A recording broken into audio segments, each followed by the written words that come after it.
Is anti-Zionism anti-Semitism? Is criticizing the state of Israel anti-Semitic? Well, if you're Paris Hilton or Bella Hadid, it could well be. And not just her. From Paris to DC to Ottawa, criticism of Israel is now considered an attack on all Jews. We'll tell you why in this episode of Decoded.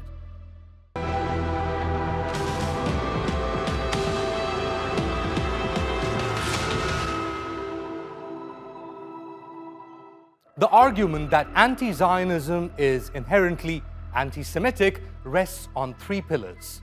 The first is that opposing Zionism is anti-Semitic because it denies Jewish people a right to a state of their own, that it is discriminatory to deny them this right. The second argument is that anti-Zionism proposes nothing less than the elimination of that identity and the political dispossession of Israel's 9 million residents and impose instead a Palestinian or binational identity on what is considered a Jewish state. And this is the important point here. Israel is a state based on ethnic nationalism, in which one religious group is structured to get more rights and benefits. But if you look at the demographics, if Israel is to give Palestinians equal rights, it would end the Jewish majority in an equal Israel. As Israel directly or indirectly controls close to 5 million Palestinians in the West Bank and Gaza without any basic rights in the state that dominates their lives. Now, if you raise this point as an injustice needing correction, you could be accused of being anti-Semitic.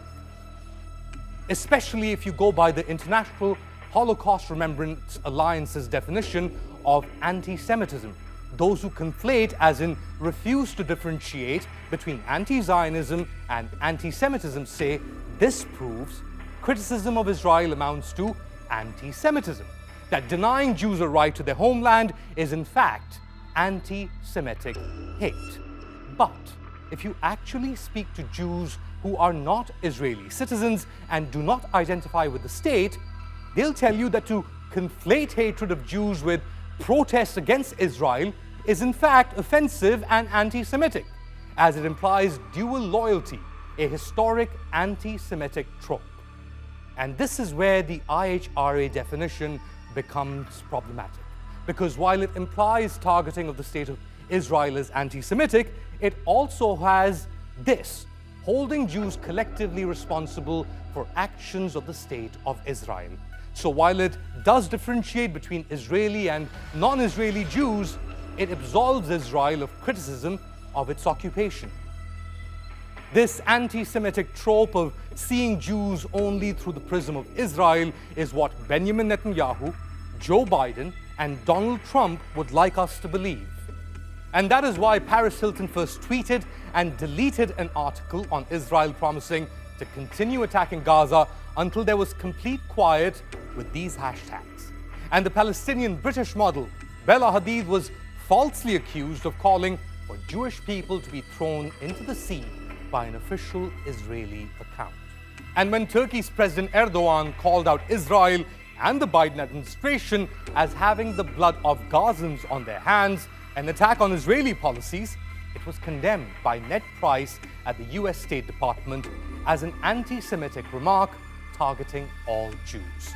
Is this a fair characterization? Is anti-Zionism anti-Semitism, or is being gung-ho Zionist actually anti-Semitic, as it tries to label all Jews as Israeli sympathizers, whereas nearly 15 million Jews identify as anything but? Tell me what you think on our YouTube page. I'm on Twitter at Ali_Mustafa.